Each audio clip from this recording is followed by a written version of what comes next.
Hey everybody, welcome back to Northernlion plays The Binding of Isaac Afterbirth Plus. It's a big run. I felt a little bit of adrenaline, which is a little rare at this day and age in Isaac, but it's a big run, dude. 20 wins would be really nice.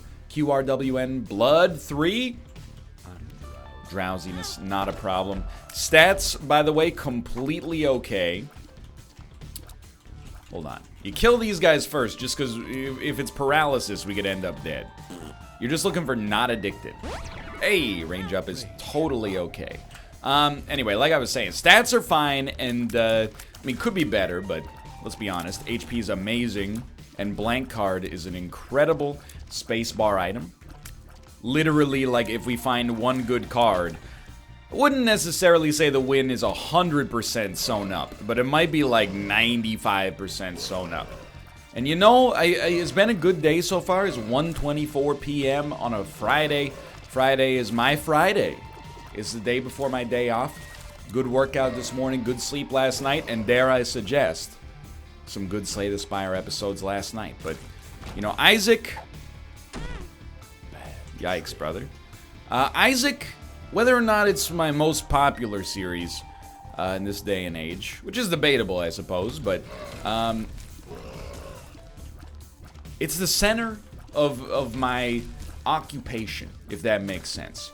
I always like to, you know, as goes, you know, people say like as goes, you know, Ohio goes America or something like that. I can't afford to take that yet, unfortunately.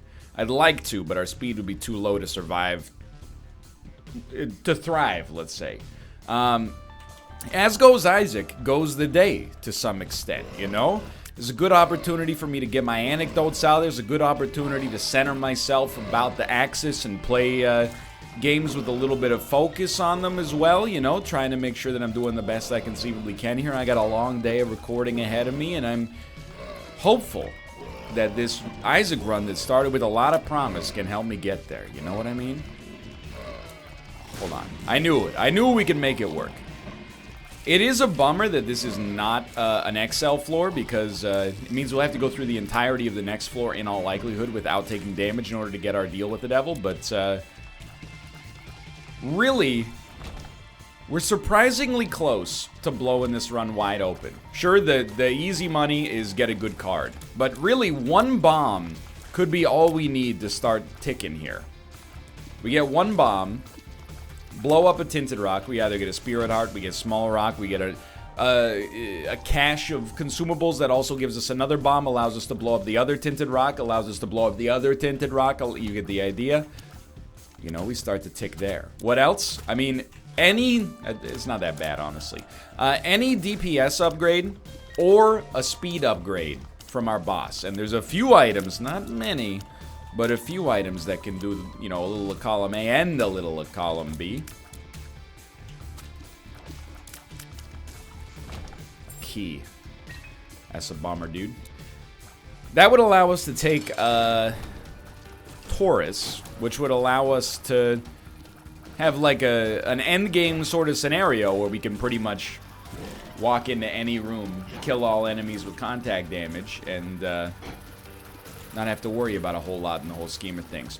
This is a bit of a bummer, because, I mean, you can see for yourself, we haven't done a whole lot of damage here to Duke of Flies. He summons flies roughly, I would say, at the same speed that we destroy them. And if we, you know, it's kind of a double-edged sword. If we take extra time to destroy more flies, he gets a larger window to create more. So I'm just kind of... I'm playing it pretty simply, to be honest, but we're trying to keep an equilibrium here, you know? The big flies, I'd like to see them go, and I'd like him to not create more in the process whenever possible. I'm telling you, dude, a single bomb, it would open this floor up a great deal. That's the thing, I mean, even like a matchbook would be amazing here.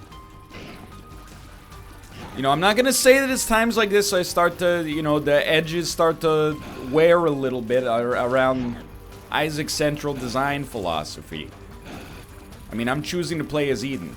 Very rarely do you play as one of the pre-programmed characters and then Duke of Flies fight is like impossible. But, you know, sometimes you do just find yourself being on a fight like this where you're like, it's just busted. It's a lot of wasted potential on this floor, unfortunately.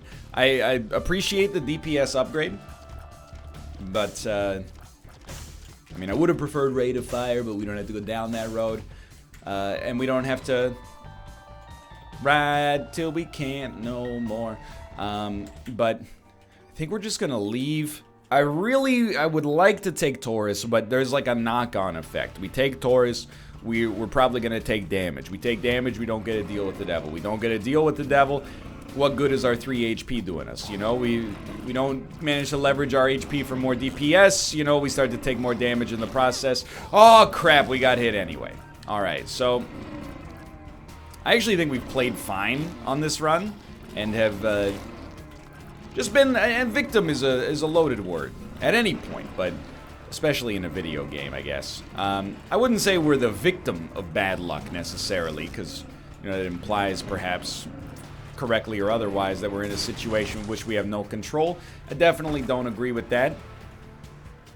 I will say I would very much like to pick up just a single bomb. The keys are great, don't get me wrong.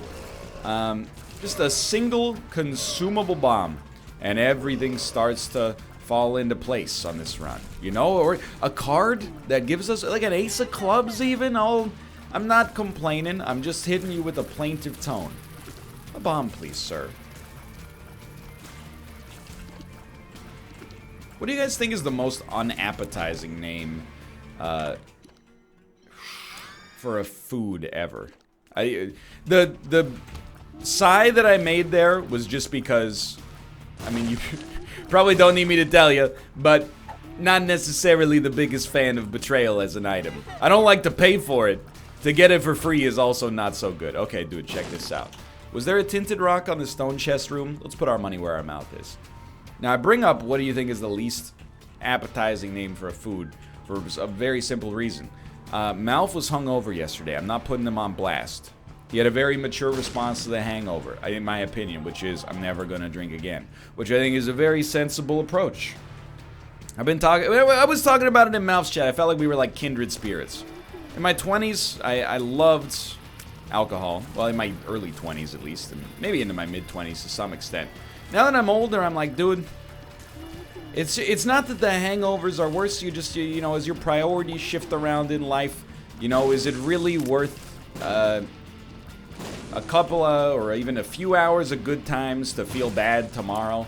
And have a worse quality of sleep, and, you know, maybe have some anxiety associated with it. I don't know if anybody else is like this, but there's a phenomenon called hangxiety, which is like, you know, the day after drinking, even a little bit, I'm like 30 or 40% more anxious. Apparently, it's some, you know, like when you drink alcohol, it suppresses your nervous system. Your nervous system being depressed, you know, it allows you to enjoy life a little bit more while you're under the influence sometimes because you're more carefree. But then, you know, over the course of sobering up, your body goes like, oh, we gotta pump out like 10 times more of this like anxiety-causing neurotransmitter because, you know, you weren't responding to the normal amount yesterday. And then you wake up and you're like, remember that time I embarrassed myself in front of the whole class in 8th grade?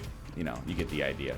But anyway, this is not really about that, but he was hungover, and we were talking about like hangover remedies. And somebody in chat said a nice bowl of congee. Congee really helps me out. It's an Asian rice porridge dish. I looked it up because there's, you know, lots of places in Vancouver that are like, you know, congee noodle delight, congee noodle congee house. You know, I've never been in them because I didn't know what it was for the most part. I knew it was something to do with like rice porridge, and people were like, it's delicious. I look it up. Congee is a type of rice porridge or gruel. Gruel? Not G-R-O-O-L, you so-and-sos. G-R-U-E-L, as in that eating that meal was really grueling, you know?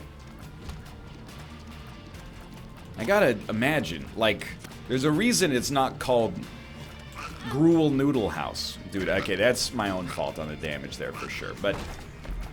Oh, thank God. Alright, this is a very important moment for us. Gruel has got to be one of the worst names for a food, right? I can't really think of too many that I would consider worse, to be honest. What's worse than gruel? There's got to be some. I always, whenever there's a food question, this is like Lion's Law 6.0. Whenever there's a food question, one of the answers could always be fish sauce. I'll admit, fish sauce, oyster sauce, you know, they don't necessarily sound that great. But they are that great. Oatmeal?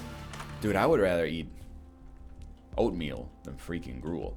So I was thinking I would come in here, buy a card, and that would give us leverage. But I will say, car battery, if we could just get a card, is worth, like, its weight in freaking palladium. I'm just seeing, is there another tinted rock available somewhere here? Because I could really use it. We do have a 36% chance of getting a deal with the devil no matter what. I would take small rock despite the speed downgrade. I do appreciate the consumables that we picked up there, and who knows, the bombs might be very effective against the boss, depending on which boss it is. All you need to know about the relative strength of this run right now is we're about to fight the second boss, and we're 10 minutes and 35 seconds into the run. So, dude, almost got hit there. Some of that is on me, and some of that is on the game. The Haunt is an enemy that I would rather not be fighting, but I'm drowsy, should be pretty strong here. Just watch out, because the shot that the Haunt takes, or the ghosts take, is going to catch you by surprise. Yeah. Good stuff. 46% chance of a deal with the devil. Oh, dude, I don't know if I like this now that I look at it. I like that he's not moving very much, but I don't like that we don't want to stand in front of him at all, because that beam is still going to be a little touchy. I don't know. This might be overkill, because, well, his animation for shooting doesn't slow down. It's like just his speed, I think. So I'm actually very content to keep this, like, semicircular motion going here. Wait till he... probably wait till he shoots one more time, then we'll dip across. This is gonna work. But I'm telling you, dude, we got a coin flip more or less on our deal with the devil here. I would love to see it. I know we don't necessarily deserve it. Fair enough. We didn't do everything in our power to get it, but simultaneously, F you. I'm going to guess this is the secret room. Bad luck-ish. And I'm going to save a bomb for the next floor just to, you know, if we find an early tinted rock, that would be of pretty useful value for us. Really hoping we can get a spirit heart or a teleportation to the deal with the devil. Spiders are not so bad. At least it's not useless. I might rather just kill the last enemies here and then hit the red chest. But, like, we really... I think our run... Thank you. It kind of lives or dies with this floor. So I'm very, very, very thankful. And we will definitely take this and not Gimpy. Also great. 'Cause I was scared. I was thinking we could take Gimpy. Maybe the pill would be health down. And then it would become a health up in that situation. But this was a very, very good get for us. I don't actually think we're in a victorious situation immediately here. I think we got... other things to worry about still, but we're going to try to keep it going. Anyway. Maybe that's why they call it kanji. And again, it might be kanji, but then people are going to be like, kanji isn't what it's called. That's the name of the, you know, Japanese language fonts, typeface. I don't know what the word is, okay? That's fine. I don't mind taking the damage. I just hate that these enemies explode. Let me get this, please. Okay. It's just the worst enemies for our current build. Face me. Thank you. Drowsy? Drowsy. Okay. Who would have thought that this run with blank card and now also car battery would prove to be so, I don't know, semi-difficult? That's the good stuff. Okay. So we're starting the... You know, we've already gotten our HP back. that we spent on Ma of the Void. It's not the same type, but we did get it back. I wouldn't say I hate this run. I don't want to be that negative about it. I'm just surprised at the relative difficulty of this run compared to the conditions at what seemed like the start, you know? Okay. Everything's hunky-dory. All good. What's going on in my life right now? Honestly, not that much, and that's kind of the way I like it. Happy Easter, everybody. You know, this episode will probably come out around Easter weekend. I don't have a huge Isaac backlog going on right now. Easter's always kind of a... I don't want to call it a strange holiday. I understand that in the Western, you know, Christian, and, you know, I'm not a Christian, but I guess, like, my family follows the Christian holidays because my country follows the Christian holidays for the most part, at least when it comes to, like, what days you get off. You know, it's probably the third most prestigious, looked forward to holiday. It depends. You know, in Canada, it might be different than the United States of America, because I think in the U.S., y'all are in love with July 4th. And that's, and Memorial Day even, maybe. And that's fine. I'm not saying you shouldn't be. But, I mean, we like Canada Day up here. I just don't know if we're on the same level. Like, July 4th seems like a much bigger deal than July 1st, I guess. Even country to country.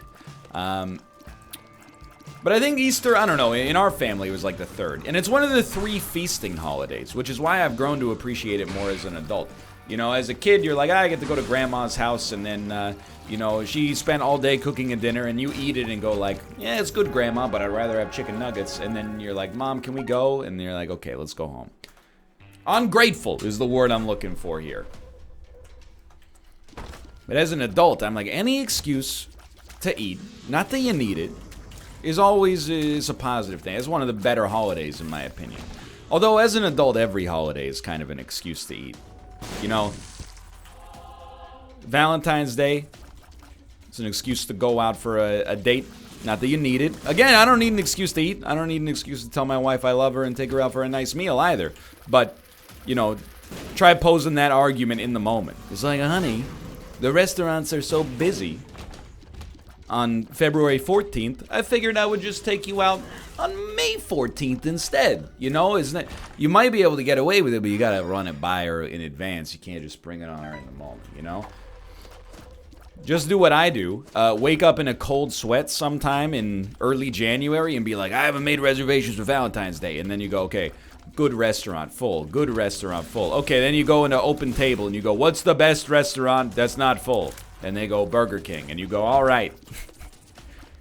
Special request, could you lay down a white tablecloth and some candlelight? Baby's gonna have it her way. We actually went to a very nice restaurant this Valentine's Day, I'll have you know. Anyway, Easter, Thanksgiving, Christmas, those are feast excuses in a good way. Your birthday, go eat what you like. Your wife's birthday, she's gonna go eat what she likes. Your anniversary, go out for a nice meal. It's all the adult holiday economy, at least before you have kids, is all about having a nice meal. And I know that it changes. And spending time together, of course. But I know that it changes because, you know, my brother-in-law and sister-in-law, they're not my age, but we're at the age where they're basically my peers, even though they're like 6 years older than me. It's weird how that changes, but I guess it also makes sense. Like, you know, if a 2nd grader and an 8th grader were friends, you would be like, what's wrong with that 8th grader? You know, assuming they weren't, like, you know, family friends or related. But, you know, when a 30-year-old and a 36-year-old are friends, you're like, makes sense, Grandpa. You're both ancient. I imagine that only gets more pronounced as you get older. But they have 2 kids. Their holidays are much different. Their holidays are like, you know, okay, we're going to make a reservation table for 8 at Applebee's because they got the matzo sticks. That one of the kids only eats matzo sticks. One of the kids only eats plain white rice. You know, that's not true, but it's more or less the same thing. Dude, I was a picky eater when I was a kid, too. So I'm not, I mean, they're like 4 and 7 years old. We'll go out to like a sushi restaurant. And they're like, what do you want to eat? And the kid's like, just rice. And I'm like, all right, I'll tell you what. I'll pick up this check. You pick up the next one. That's like $1. Thank you. You're saving me a bundle here. I appreciate it. I just want a card, dude. Okay. Never mind. I should want blank rune. Or black rune, now that I think about it. Yeah, because we can use it over and over. Okay, I almost screwed myself out. I got too deep in the anecdote. Lost in the sauce. The oyster sauce. Actually, now that I think about it, I think there's like 2 genres of adult holiday. And, or there's like a Venn diagram of like, one diagram is food, one diagram is alcohol, one diagram is presents. Christmas and Thanksgiving. Well, no, just start. Christmas is in the middle. It's food, alcohol, presents. Thanksgiving, food, alcohol, no presents. Easter, probably just food, depending on your family. Independence Day, July 4th, Bastille Day, Canada Day, food, alcohol, absolutely.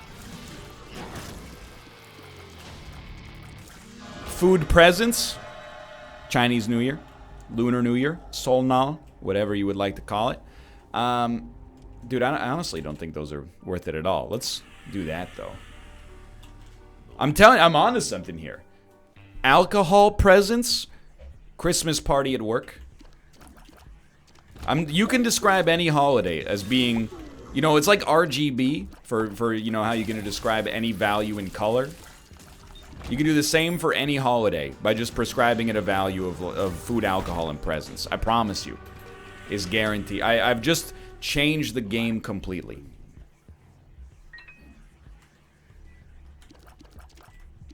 It's not that often I come into an Isaac episode and, you know, when I leave it, I'm like, I've changed the world. I've left my mark indelibly. And yet here we are. But anyway, happy Easter, which I guess was the point to begin with. And I know you're like, what do you? This is madness. That doesn't apply at all. Oh, really? St. Patrick's Day. Just alcohol. Halloween, alcohol presents. Trick or treat. Depends on your age as well, to be fair, but.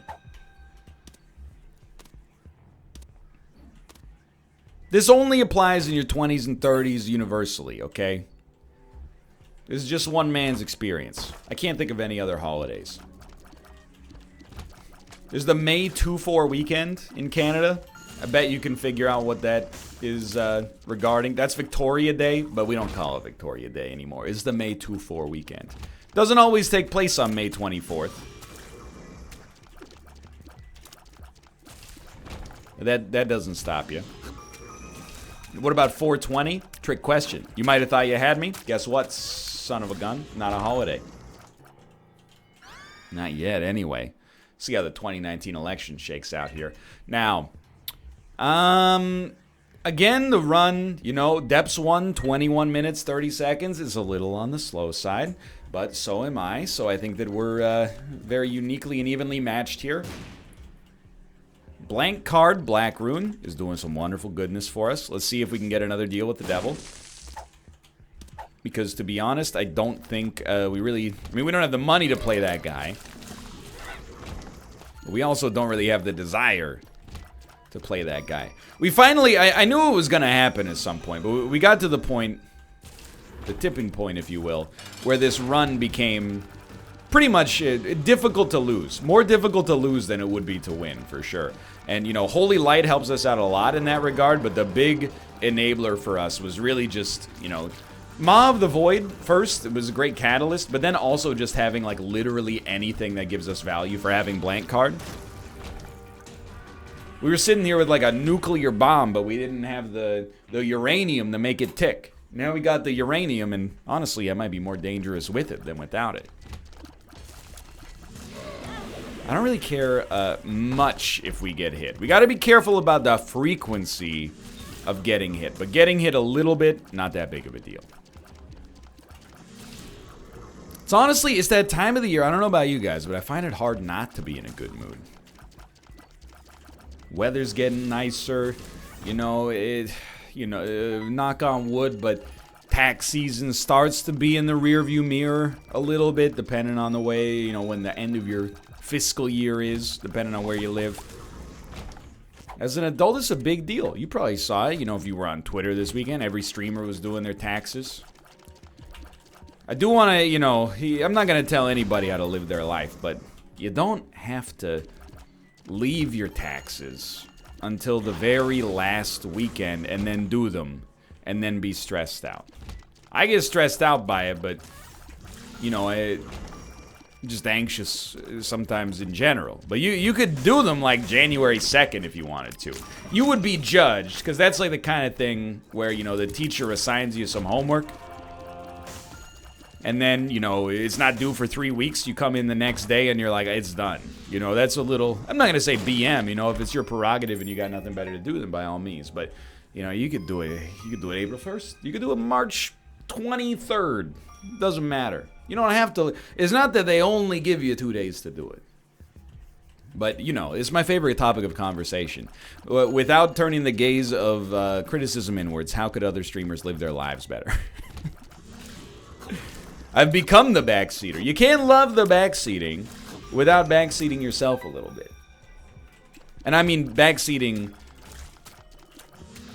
being a backseater, but also backseating your own life. Hold on, I gotta open up the door. It's getting clammy in here.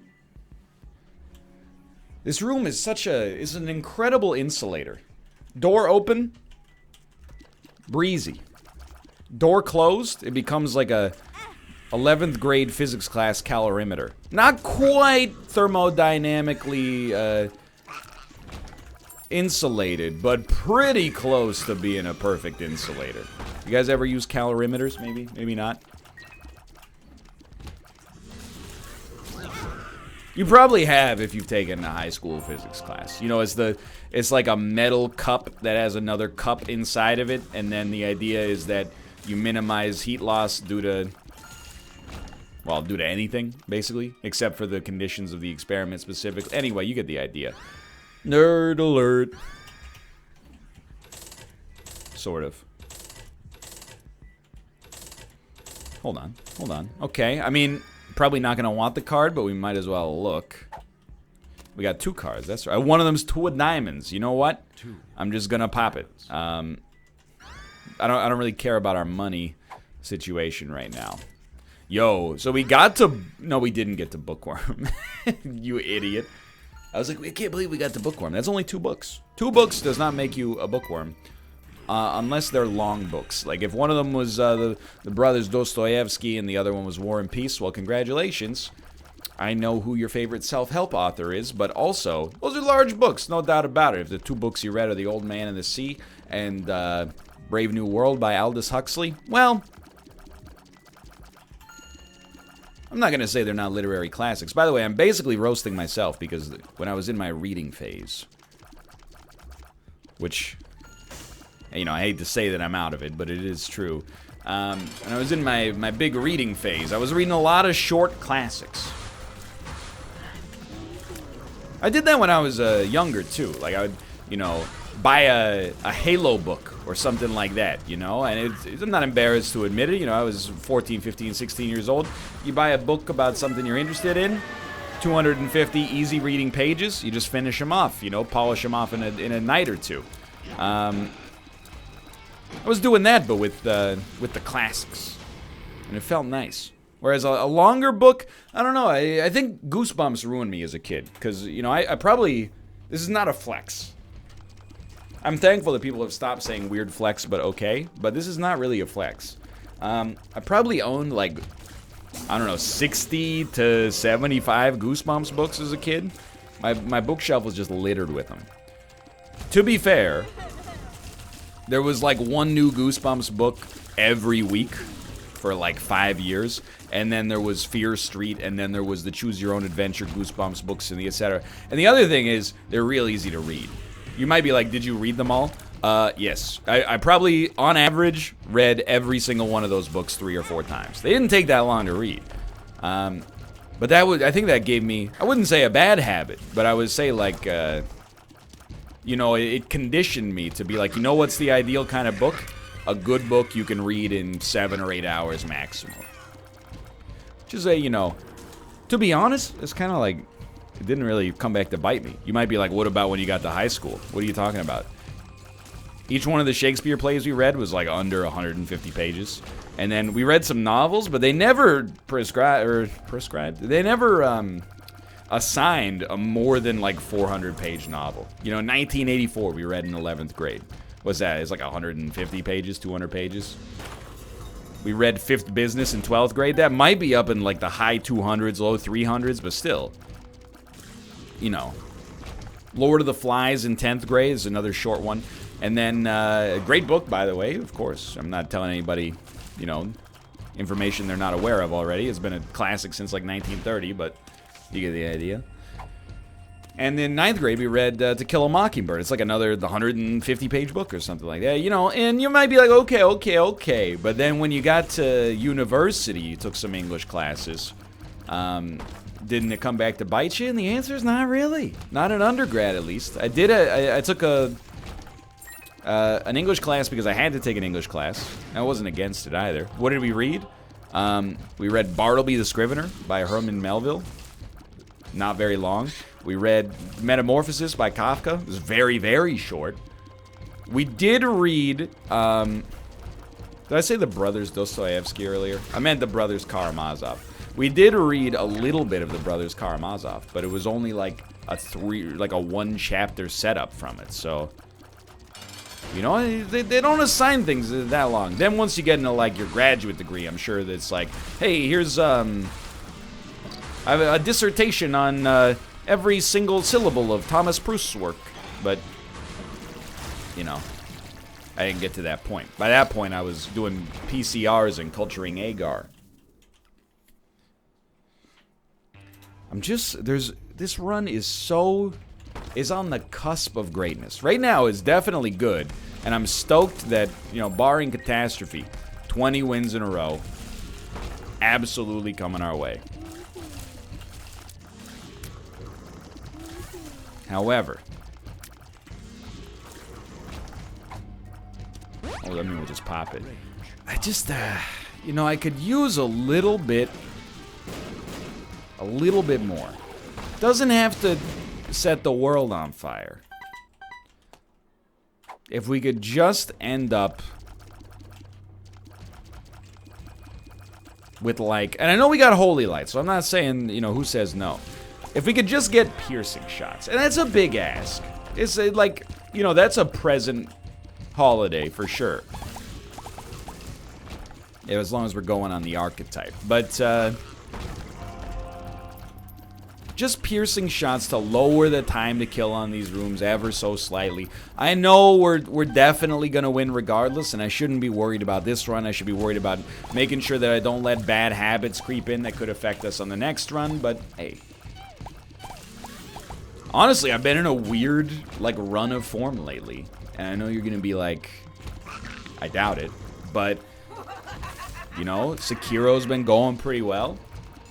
I'll continue to tell you, I love Sekiro, dude. I haven't finished the game yet, but I'm getting ever closer to the ending. And the only real complaints I have about it are my own idiosyncratic difficulties with finding my way around 3D environments, you know? I'll still maintain, by the way. So yes, in Sekiro, sometimes I get lost. I don't know necessarily where to go, because people talk in very, like, obvious riddles, but they're only obvious to you. They're not obvious to me, necessarily. So they're like, hey, go to the back of the castle. There's a forest. And I'm like, dude, the whole castle... First off, the castle is a symmetrical, is a four-sided square, obviously. But also, what the heck is the back of it? You know, could you give me a compass direction? Also, it's surrounded by woods in all directions. So, you know, I find it sometimes I get lost, but, you know, as much as I want to be like, I don't blame the game, there are times where I'm like, you could have helped me out a little bit there, but again, you know, it's a game where, you know, they don't always hold your hand. But anyway, those are my only complaints about it. Other things that people have complained about with Sekiro just make me laugh. Not at their complaints, but I acknowledge them as objective complaints and then still laugh when they happen to me. Like, for example, there's a few enemies in the game that do grabs. And then their grabs are, they have the ability to turn 90 degrees mid-flight and still grab you. Thank you to the soul for that one. Now, I understand that for a lot of people when that happens to you, you go, Oh, Miyazaki, you make me so upset with your grab ranges and your set. Whenever it happens to me, there are times where I go, I don't buy that one. But for the most part, I just go, you know what? I mean, it really... It comes down to the thing that, like, I actually think that low-key, the Souls games are pretty much funnier than any comedy video game ever invented. Because comedy video games are like, I Ken has a cheeseburger, remember that one? For the most part. And Souls is just like, hey, you know, things are really tense, and then there's a dude that was living up in a kite, comes down from above screaming at you, going, woo! And then, you know, by the way, he's a really tough enemy. At least for that stage in the game. That guy's no joke, dude.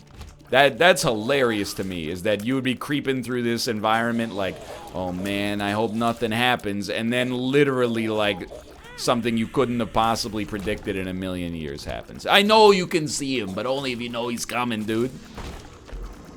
Don't be ridiculous. Anyway, so I mostly just laugh when that stuff happens. I love that game. Someone, well, I shouldn't say somebody, I'll give him credit. It was Tyler Glale. You know, he made Bombernauts. He made, he programmed, I should say, This Is the End. The End is Nigh, sorry. This Is the End is the Seth Rogen movie. I don't know if he worked on that. Maybe he catered. But he was like, I tweeted, I was like, dude, Sekiro might be close to the tippy top of my From Software power rankings. Bloodborne is probably #1. Dark Souls 1 is probably #2. Then we get into some contentious issues, and you know, I think Dark Souls 3 is a better game than Dark Souls 2, but I've got fonder memories of Dark Souls 2, even though it's almost certainly close to being, and I hate to use the O word, but objectively worse. But Dark Souls 3 sometimes is as mechanically, I don't want to say competent, I'll even say superior. As mechanically superior as it is to Dark Souls 2, I find the fact that it's also like a little bit of remember this, remember this, remember this. I find that not as interesting as trying to make, you know, a more original entry into the series, even if it didn't necessarily succeed all that well. Anyway, but Sekiro's up there, but then Tyler Glale tweeted me and said, for first playthroughs, I agree, but for subsequent playthroughs, it does suffer a little bit from the fact that, I'm just trying to think about how I want to handle this. You know what? Just suck that up. We're pretty much good to go here. It does suffer from the fact that you can't have much diversity in your builds. Like, you know, in Dark Souls, you can roll Pyromancer, you can roll Summoner, you can roll, you know, 8 different kinds of melee weapons, 1-hand, 2-hand, defensive focus. You could play glaives only or something like that, whereas in Sekiro, you kind of have, like, a weapon.